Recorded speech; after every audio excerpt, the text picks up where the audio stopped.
Saddam بھائی، آپ کے اللہ تعالیٰ نے یہ کائنات کیسے بنائی؟ مطلب طریقہ کیا تھا؟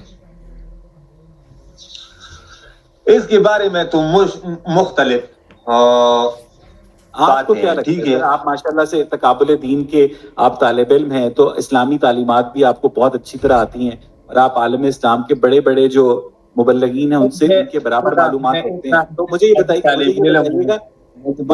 بتائیے گا کہ آپ کی انڈرسٹینڈنگ کے مطابق آپ کے جو عربی اللہ تعالیٰ ہیں انہوں نے یہ کائنات کیسے بنائی ہوگی؟ مطلب کیسے بنائیے؟ مطلب ہاں، جیسے آپ جو اینٹیں لیتے ہیں، سریا لیتے ہیں، مٹی لیتے ہیں، گارا لیتے ہیں. اس وجہ سے اسلام جو ہے وہ ایک مکروہ مذہب ہے جس کو ایکسپوز کرنے کے لیے میرے جو سپورٹرز ہیں مجھے فنڈ کرتے ہیں. کیا آپ کی جو آئیڈیالوجی کے لوگ ہیں وہ یہ مسجدیں فنڈنگ سے نہیں بناتے ہیں؟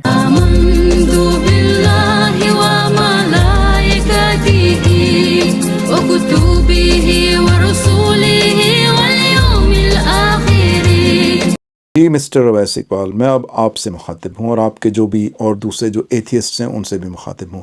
اویس اقبال مرتد، ایمان سے خارج اور بے ایمان شخص کا نام ہے. مسٹر اویس اقبال، آپ یہ سوال کیوں ان لوگوں سے پوچھتے ہیں جن کو اس سوال کا مطلب نہیں آتا، اس سوال کا جواب نہیں آتا؟ مجھ سے پوچھیے، میں آپ کو جواب دیتا ہوں اس سوال کا. آپ کے اللہ تعالیٰ نے یہ کائنات کیسے بنائی؟ اللہ نے اس کائنات کو 6 سٹیجز میں بنایا ہے. سب سے پہلے تو آپ ایسے کریں کہ آپ ناسا کی ویب سائٹ پہ جائیں اور آپ یہاں پہ یہ ٹائپ کریں کہ stages of creation of universe. وہاں سے نہیں تو آپ کسی بھی اے آئی سے پوچھ سکتے ہیں، چیٹ جی پی ٹی سے پوچھ سکتے ہیں، وہاں پہ گوگل سے پوچھ لیں کہ what are the 6 stages of formation of universe. وہاں جب آپ یہ ساری کی ساری 6 سٹیجز اپنے سامنے رکھ لیں، اس کے بعد میں آپ کو بتاتا ہوں کہ اللہ سبحانہ و تعالیٰ نے قرآن مجید میں کیا بتایا ہے اس کے بارے میں. اللہ نے سورہ نمبر 7 آیت نمبر 54 میں بتایا ہے، اعوذ باللہ من الشیطان الرجیم، بسم اللہ الرحمن الرحیم، ان ربکم اللہ الذی خلق السماوات والارض فی 6 ایام، یقیناً تمہارا پروردگار وہ اللہ ہے جس نے سارے آسمان اور زمین 6 دن میں بنائے. 6 دن میں بنائے کا مطلب ہے یوم، یہ جو ہمارے آج کل دنیا کے دن ہیں یہ بھی یوم ہے، اور اس کے بعد جو یوم القیامہ ہے 50,000 سال کا دن ہے اس کو بھی یوم کہتے ہیں، وہ ایک ٹائم پیریڈ ہے. تو یہ جو یوم کا دن ہے یہ ٹائم پیریڈ کے لیے بھی استعمال ہوتا ہے اور ہمارے دنیا کے ایک دن کے لیے بھی. تو اللہ سبحانہ تعالیٰ نے 6 ٹائم پیریڈز میں 6 سٹیجز میں کائنات کو، اس یونیورس کو بنایا. اس ورس میں اللہ سبحانہ تعالیٰ نے یہ بتایا ہے، آپ کی ناسا کی ویب سائٹ بھی یہی انفارمیشن دے گی. وہ 6 سٹیجز کون سی ہیں؟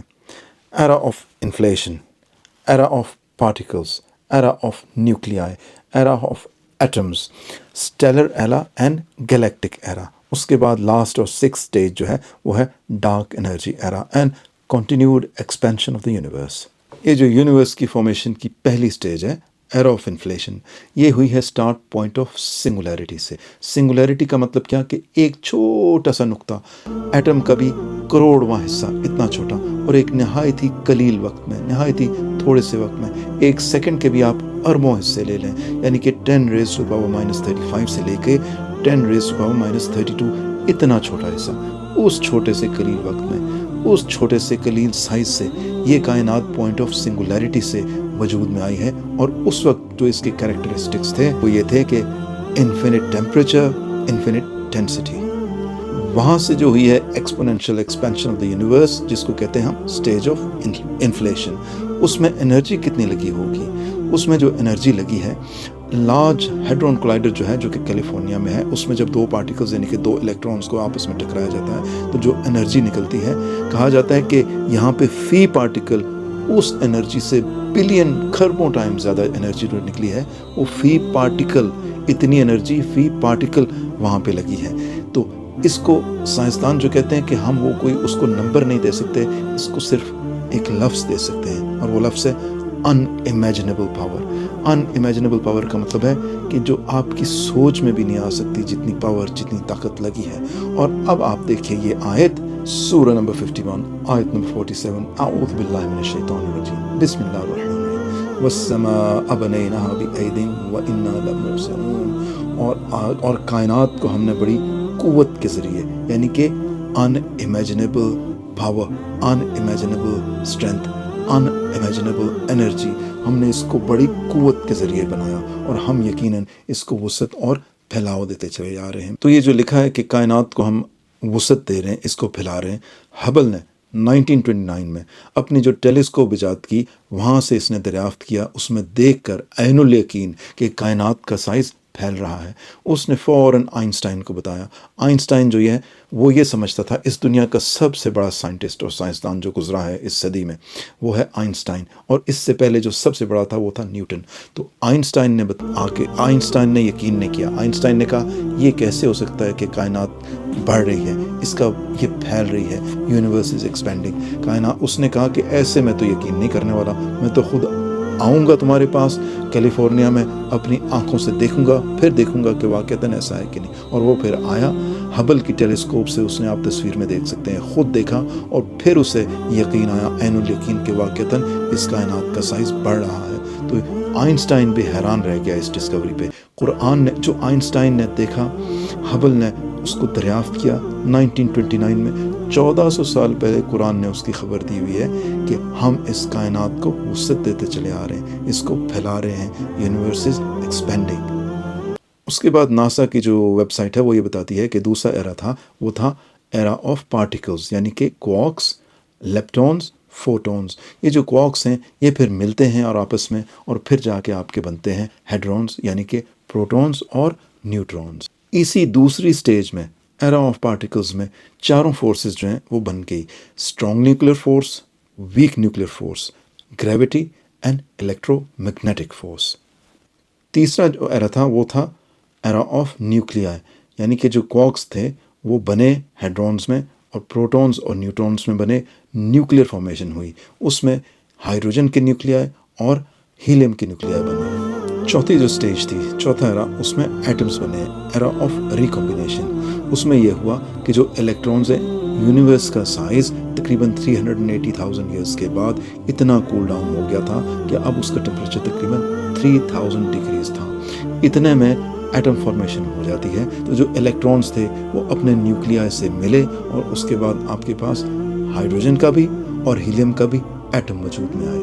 جب ایٹم کی فارمیشن ہوتی ہے، فیوژن ہوتا ہے، تو اس میں CMB cosmic microwave back ground radiation نکلتی ہے۔ آرنو پینزیاز نے اور اس کے بعد رابرٹ ولسن نے 1964 میں اس CMB cosmic microwave back ground radiation کو انہوں نے دریافت کیا، اور ان کو 1978 میں اس پہ نوبل پرائز بھی ملا۔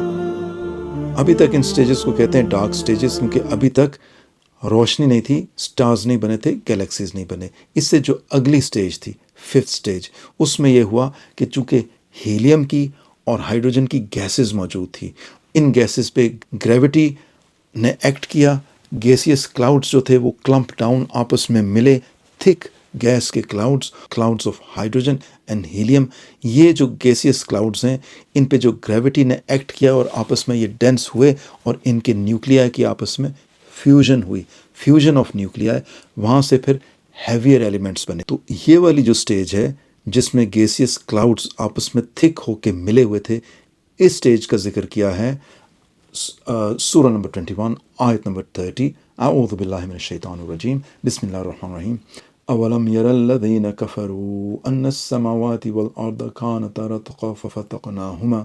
کیا کافر لوگوں نے، کیا ایتھیسٹس نے یہ نہیں دیکھا کہ زمین اور آسمان باہم ملے ہوئے تھے، پھر ہم نے انہیں جدا کیا۔ یہ جو گیسیس کلاؤڈز بنے ہوئے ہیں یہاں پہ اس سٹیج پہ، اور آپس میں ہیلیم اور ہائیڈروجن کے گیسیس کلاؤڈز ڈینس اور گریوٹی کی وجہ سے جو اکٹھے ہوئے ہیں، اس سٹیج کا ذکر قرآن نے سورہ نمبر 21 اور آیت نمبر 30 میں کیا ہے۔ اور پھر اس کے آپ ایک ایک لفظ پہ غور کریں تو آپ پہ کتنی اور باتیں کھلیں گی۔ مثلا پہلے ہی جو شروع ہے اس کا، کیا کافر لوگوں نے یہ نہیں دیکھا، کیا کافر لوگوں نے، ایتھیسٹس نے یہ نہیں دیکھا کہ آسمان اور زمین باہم ملے ہوئے تھے؟ تو کچھ جو ہیں وہ قرآن کی تفسیر کو نہ سمجھنے والے ایتھیسٹ لوگ وہ یہ اعتراض کرتے ہیں کہ جب آسمان اور زمین ملے ہوئے تھے، گیسیس سٹیج تھا، اس وقت تو ہم تھے ہی نہیں، تو ہم کیسے دیکھتے؟ قرآن تو یہ پوچھ رہا ہے کہ کیا کافر لوگوں نے یہ نہیں دیکھا؟ میں آپ کو اس کی تفسیر بتاتا ہوں. قرآن نے یہ ایک سوال پوچھا ہے ایتھیسٹ سے، اور کن ایتھیسٹ سے پوچھا ہے؟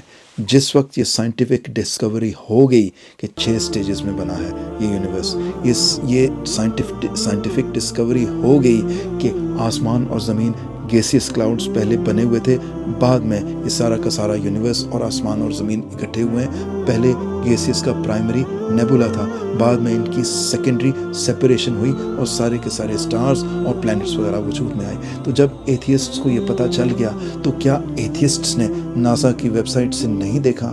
کیا ایتھیسٹس کو اس سائنٹیفک ڈسکوری کا علم نہیں ہوا؟ کیا ایتھیسٹس نے گوگل پہ چیک نہیں کیا؟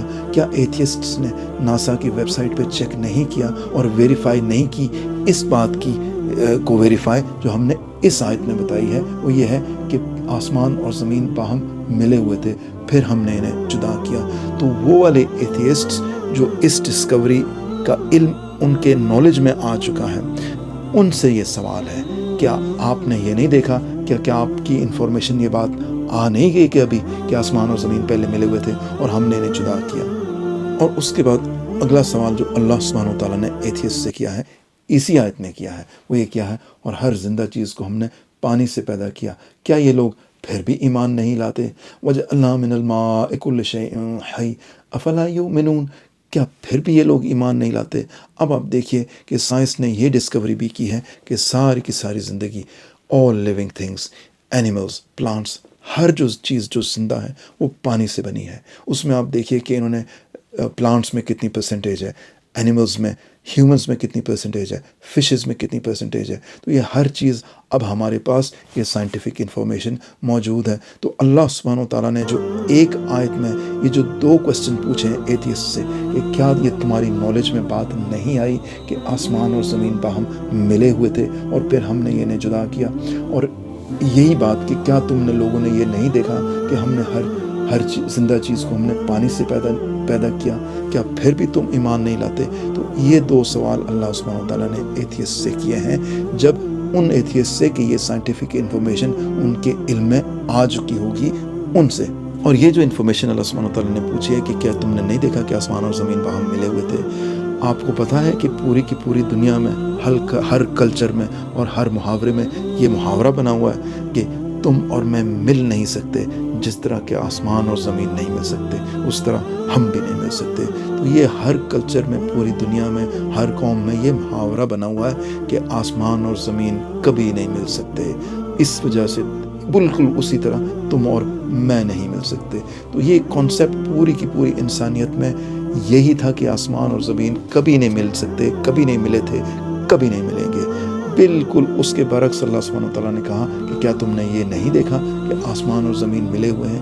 ایسا سائنٹیفک فیکٹس جس کے بارے میں پوری کی پوری انسانیت میں کوئی انسان سوچ بھی نہیں سکتا تھا. اس کے بعد ریگستانوں میں رہنے والے، عرب میں رہنے والے، جہاں یہ آیت نازل ہوئی کہ کیا تم نے نہیں دیکھا کہ ہر زندہ چیز کو ہم نے پانی سے پیدا کیا؟ یہ 2 فیکٹس اللہ سبحانہ تعالیٰ نے بیان کر کے پوچھا ہے کہ کیا یہ لوگ پھر بھی ایمان نہیں لاتے؟ اس کا مطلب آپ کو پتہ ہے کیا ہے؟ اس کا مطلب یہ ہے کہ جب یہ 2 سائنٹیفک ڈسکوریز ہو جائیں پھر تمہارے پاس ایمان نہ لانے کا کوئی جواز، کوئی ریزن باقی نہیں بچتا.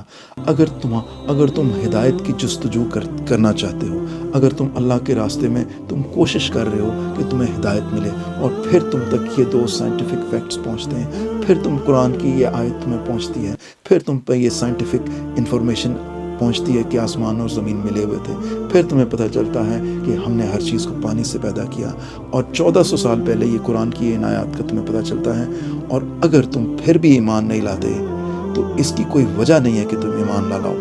ان 2 پہ اگر تم نیوٹرل ہو، اگر تم خلوص سے ڈھونڈ رہے ہو اللہ سبحانہ تعالیٰ کو، خلوص سے سچے دین کو ڈھونڈ رہے ہو، خلوص سے اللہ سبحانہ تعالیٰ کی سچی کتاب کو ڈھونڈ رہے ہو، تو کوئی وجہ نہیں رہ جاتی کہ تم ایمان نہ لاؤ. تو لکھا ہے کہ افلا یؤمنون، کیا یہ لوگ پھر بھی ایمان نہیں لاتے؟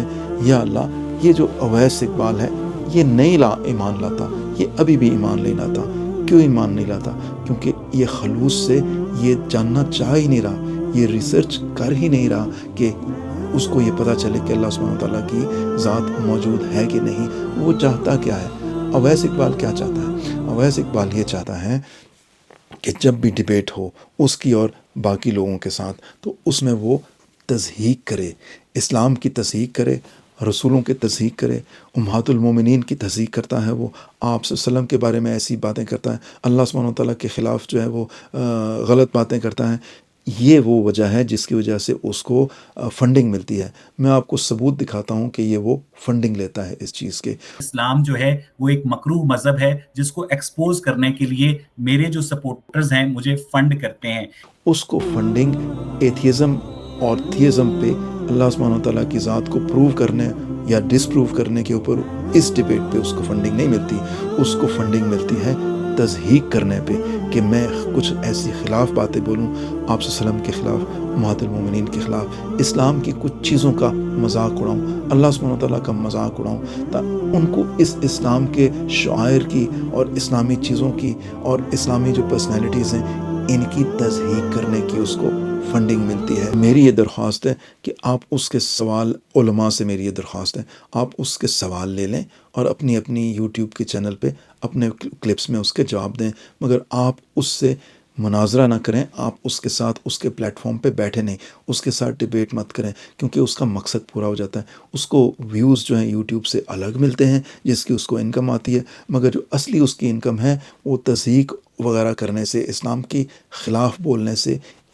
جسے کہتے ہیں نا مذاق بنانے، مذاق اڑانے سے، یہاں سے اس چیز کی اس کو فنڈنگ ملتی ہے۔ آپ کوئی اس کے بیٹھے گا ہی نہیں، اس کے ساتھ اس سے کوئی مناظرہ کرے گا ہی نہیں، تو اس کی جو ہے وہ دکان، فنڈنگ والی دکان، پیسوں والی دکان، انکم والی دکان اس کی بند ہو جائے گی۔ اس کے سوال لیں جیسے میں نے سوال لیا ہے، اس کے جواب دیں جیسے کہ میں نے جواب دیا ہے۔ جس کو اللہ کے وجود پہ یقین ہی نہیں، اس کو یہ جو اسکرین پہ لکھی ہوئی چیزیں ہیں اس کا وہ برا مان سکتا ہی نہیں۔